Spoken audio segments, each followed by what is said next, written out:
जय हिंद। कैसे हैं आप? एक बार फिर आपके अपने चैनल गुरु गंगा में आपका हार्दिक स्वागत है।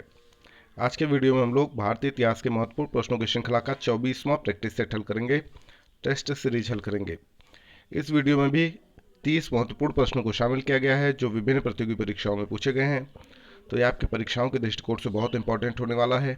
आप इसे अंत तक जरूर देखिएगा। चलिए शुरू करते हैं आज की इंपॉर्टेंट कक्षा। पहला प्रश्न कहता है, गुप्त वंश का संस्थापक कौन था?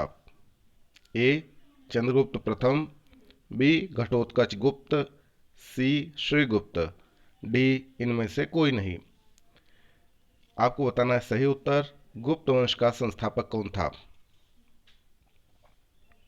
श्रीगुप्त बिल्कुल सही उत्तर है। गुप्त किसके सामंत थे? ए सातवाहनों के, बी कुषाणों के, सी मौर्यों के, डी इनमें से कोई नहीं। गुप्त कुषाणों के सामंत थे। गुप्त वंश के किस शासक ने सर्वप्रथम महाधिराज की उपाधि धारण की? कई बार पूछा जाता है महाराजाधिराज की उपाधि, महाधिराज की उपाधि, ये दोनों सही है। ए ऑप्शन कहता है समुद्रगुप्त ने, बी कहता है चंद्रगुप्त प्रथम ने, सी कहता है घटोत्कच गुप्त ने और डी कहता है श्रीगुप्त ने। तो चंद्रगुप्त प्रथम ने महाराजाधिराज की उपाधि धारण की। सूची 1 को सूची 2 से सुमेलित करना है। नीचे ABCD करके 4 ऑप्शन दिए गए हैं। आपको बताना है कि इन चारों में से सही उत्तर क्या है। ठीक है, तो चलिए मैच कराते हैं, मिलान कराते हैं। इस तरीके के प्रश्न बहुत पूछे जाते हैं। प्रयाग या इलाहाबाद प्रशस्ति अभिलेख जिसे कहा जाता है वो किसे संबंधित है? तो उसका संबंध है समुद्रगुप्त से।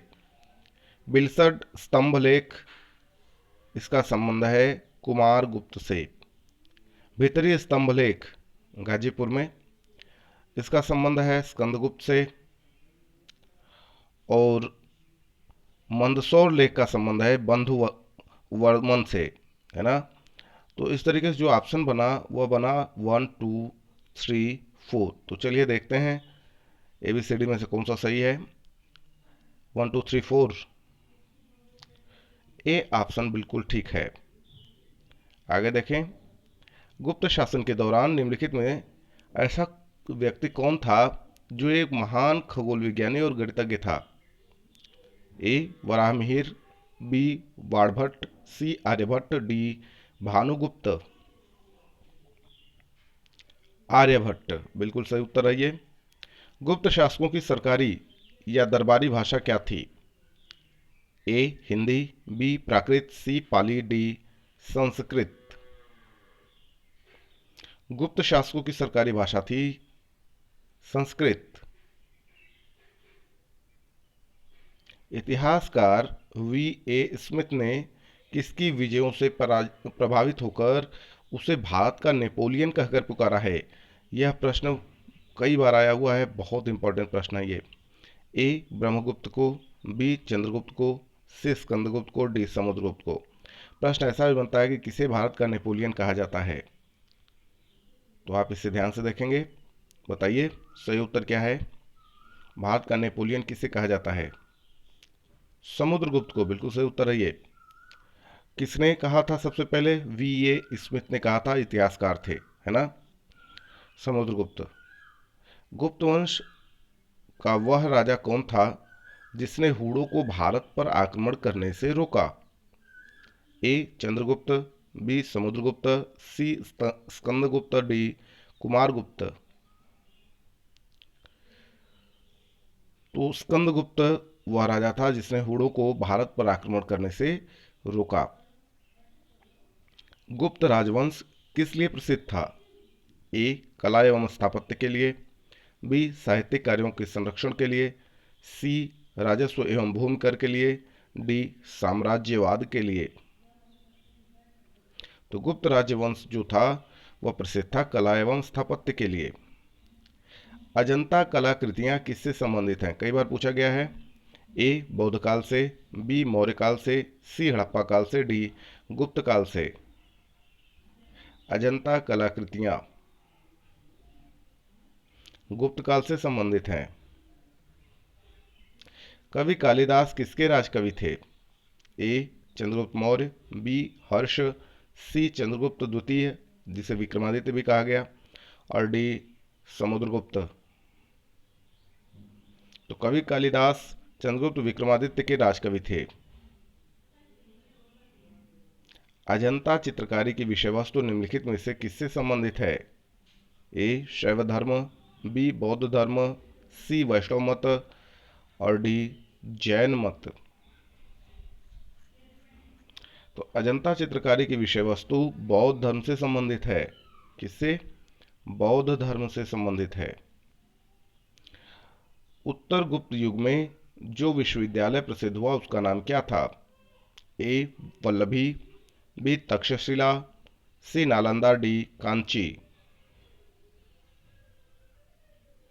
सही उत्तर है आपका नालंदा। एरण अभिलेख का संबंध किस शासक से है? ए समुद्रगुप्त, बी चंद्रगुप्त प्रथम, सी चंद्रगुप्त द्वितीय, डी भानुगुप्त। भानुगुप्त सही उत्तर है ये। फाहियान किसके शासनकाल में भारत आया था? ए हर्षवर्धन, बी अशोक, सी चंद्रगुप्त प्रथम, डी चंद्रगुप्त द्वितीय। तो फाहियान भारत में आया था चंद्रगुप्त द्वितीय के शासनकाल में। भारतीय संस्कृत का स्वर्ण युग किस काल को कहा जाता है? वेरी इंपॉर्टेंट प्रश्न, कई बार पूछा गया है। गोल्डन एज इंडियन कल्चर का भारतीय संस्कृत का स्वर्ण युग किस काल को कहा जाता है? ए चोल काल, बी राजपूत काल, सी मौर्य काल, डी गुप्त काल। तो इसका सही उत्तर है गुप्त काल को भारतीय संस्कृत का स्वर्ण युग कहा जाता है। फाहियान कहाँ का निवासी था? ए म्यांमार, बी अमेरिका, सी चीन, डी भूटान। फाहियान कहाँ का निवासी था? चीन का निवासी था, बिल्कुल ठीक उत्तर है ये। सेतुबंध का रचनाकार प्रवरसेन द्वितीय किस वंश का शासक था? प्रवरसेन द्वितीय ने सेतुबंध पुस्तक लिखी थी, किस वंश का शासक था आपको बताना है। ए सातवाहन, बी कण्व, सी वाकाटक, डी शक। तो प्रवरसेन द्वितीय जो था वो वाकाटक वंश का शासक था। किस गुप्तकालीन शासक को कविराज कहा गया है? कई बार पूछा गया प्रश्न ये भी है। आपको बताना है कि कौन सा गुप्तकालीन शासक था जिसे कविराज कहा जाता था। ए स्कंदगुप्त, बी चंद्रगुप्त द्वितीय, सी समुद्रगुप्त, डी श्रीगुप्त। जी हाँ, समुद्रगुप्त को ही कविराज कहा गया है। स्कंदगुप्त को किस स्तंभ लेख में शक्रोपम कहा गया? ए कहीन स्तंभ लेख, बी मंदसौर लेख, सी प्रयाग प्रशस्ति, डी जूनागढ़ अभिलेख। कहीन स्तंभ लेख में शक्रोपम कहा गया है स्कंदगुप्त को। किसे? स्कंदगुप्त को। एक प्रश्न ये भी बनता है, शक्रोपम किसे कहा गया? तो स्कंदगुप्त को कहा गया। किस लेख में कहा गया? कहीम स्तंभ लेख में कहा गया। श्रीलंका के राजा मेघवर्मन ने किस स्थान पर भगवान बुद्ध का मंदिर बनवाने के लिए समुद्रगुप्त से अनुमति मांगी थी? ए अमरावती, बी बोधगया, सी कुशीनगर, डी प्रयागराज। बोधगया। हाँ, श्रीलंका के राजा मेघवर्मन ने बोधगया में भगवान बुद्ध के मंदिर बनवाने के लिए समुद्रगुप्त से अनुमति मांगी थी। किससे मांगी थी? समुद्रगुप्त से मांगी थी। क्या बनवाने के लिए? भगवान बुद्ध का मंदिर। कहाँ पे? बोधगया में। किसने? श्रीलंका के राजा मेघवर्मन ने। तो 4 तरीके के प्रश्न बन सकते हैं, आप इस चीज को ध्यान से देखिएगा। मंदिर निर्माण कला का जन्म सर्वप्रथम कब हुआ? ए कुषाण काल में, बी गुप्त काल में, सी मौर्य काल में, डी सैंधव काल में। गुप्त काल में सही उत्तर है। चंद्रगुप्त द्वितीय ने विक्रमादित्य की उपाधि कब धारण की? यह प्रश्न इंपॉर्टेंट है। ए शकों का उन्मूलन करने के बाद, बी चांदी के सिक्के जारी करने पर, सी गुप्त सिंहासन पर बैठने के बाद, और डी उपर्युक्त सभी। आपको बताना है चंद्रगुप्त द्वितीय ने विक्रमादित्य की उपाधि धारण कब की।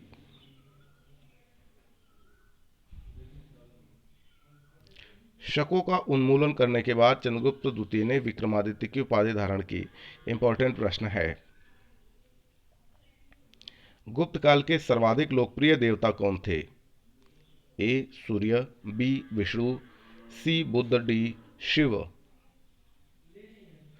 तो गुप्त काल के सर्वाधिक लोकप्रिय देवता का नाम है विष्णु। यह भी पूछा गया है। चंद्रगुप्त द्वितीय ने अपनी किस विजय की खुशी में चांदी के विशेष सिक्के जारी किए। ए हुड़ों को परास्त करने के बाद, बी बाल्हिक प्रदेश को जीतने के बाद, सी शकों को पराजित करने के बाद, डी इनमें से कोई नहीं। बताएं। जी हाँ, शकों को पराजित करने के बाद चंद्रगुप्त द्वितीय ने अपनी विजय की खुशी में चांदी के विशेष सिक्के जारी किए। तो चंद्रगुप्त द्वितीय ने कौन से सिक्के जारी किए। तो चांदी के सिक्के जारी किए। क्यों जारी किए। शकों को पराजित करने की जो खुशी थी उसके उत्सव के लिए, उसमें खुश होने की वजह से, है ना। तो इस तरह के कई प्रश्न बनेंगे। या शकों को पराजित करने के बाद किसने विजय की खुशी में चांदी के सिक्के जारी किए। तो चंद्रगुप्त द्वितीय ने जारी किए। तो इस तरीके के प्रश्नों को उलट पुलट के पूछा जाता है। आप ऐसे प्रश्नों को बहुत ध्यान से देखें। इंपॉर्टेंट प्रश्न है ये। मेहरौली जो दिल्ली में है, मेहरौली स्थित लौह स्तंभ का निर्माण किस सदी में हुआ। ए चतुर्थ सदी ईस्वी में, बी तृतीय सदी ईस्वी में, सी द्वितीय सदी ईस्वी में, डी प्रथम सदी ईस्वी में। तो मेहरौली स्थित जो लौह स्तंभ है उसका निर्माण चौथी सदी ईस्वी में हुआ था। ये सही उत्तर है। फाहियान और वेनसांग ने क्रमशः किसके राज्यों को देखा, यानी किसके राज्य में वो आए थे। बारी बारी से आपको बताना है। एक कहता है हर्ष एवं चंद्रगुप्त विक्रमादित्य क्रमशः, यानी हर्षवर्धन फाहियान और चंद्रगुप्त विक्रमादित्य वेनसांग, है ना। दूसरा कहता है चंद्रगुप्त मौर्य एवं हर्ष क्रमशः। सी कहता है चंद्रगुप्त विक्रमादित्य एवं कृष्णदेवराय क्रमशः। और डी कहता है चंद्रगुप्त विक्रमादित्य एवं हर्षवर्धन क्रमशः। आपको बताना है सही उत्तर। तो देखिए, फाहियान जो था वो चंद्रगुप्त विक्रमादित्य के शासनकाल में आया और वेनसांग हर्षवर्धन के शासनकाल में आया। ठीक ना। फाहियान ने चंद्रगुप्त विक्रमादित्य के राज्य को देखा और वेनसांग ने हर्षवर्धन के राज्य को देखा। तो कई बार ऐसा प्रश्न बनता है कि फाहियान किसके शासनकाल में आया था। तो चंद्रगुप्त विक्रमादित्य के शासनकाल में आया था। वेनसांग किसके शासनकाल में आया था, किसके राज्य में आया था। तो हर्षवर्धन के शासनकाल में आया था, राज्य में आया था, है ना। तो इस तरीके से कई बार प्रश्न पूछे जाते हैं। तो आप इसे ध्यान से देखेंगे। धन्वंतरी कौन थे। अशोक के राज दरबार में संगीतज्ञ थे। बी चंद्रगुप्त विक्रमादित्य के राज दरबार के 9 रत्न में से एक थे जो कि प्रसिद्ध चिकित्सक थे। सी कहता है हर्ष के समय के एक प्रसिद्ध नाटककार थे। डी कहता है चंद्रगुप्त मौर्य के विख्यात जनरल थे। धन्वंतरी कौन थे। जी हाँ, चंद्रगुप्त विक्रमादित्य के राज दरबार के जो 9 रत्न थे उनमें से एक थे और ये प्रसिद्ध चिकित्सक थे धन्वंतरी। बी बिल्कुल ठीक उत्तर है। गुप्तकालीन शासन प्रणाली किस प्रकार की थी। ए राजतंत्रात्मक, बी गणतंत्रात्मक, सी लोकतंत्रात्मक, डी इनमें से कोई नहीं। गुप्तकालीन शासन प्रणाली राजतंत्रात्मक थी। फाहियान द्वारा रचित ग्रंथ फो कुओ की में निम्नलिखित में से किसका विवरण नहीं मिलता है। ए बौद्ध धर्म के सिद्धांतों का, बी बौद्ध मंदिरों, स्तूपों एवं विहारों का, सी गौतम बुद्ध के उपदेशों का, डी बौद्ध राज्यों का।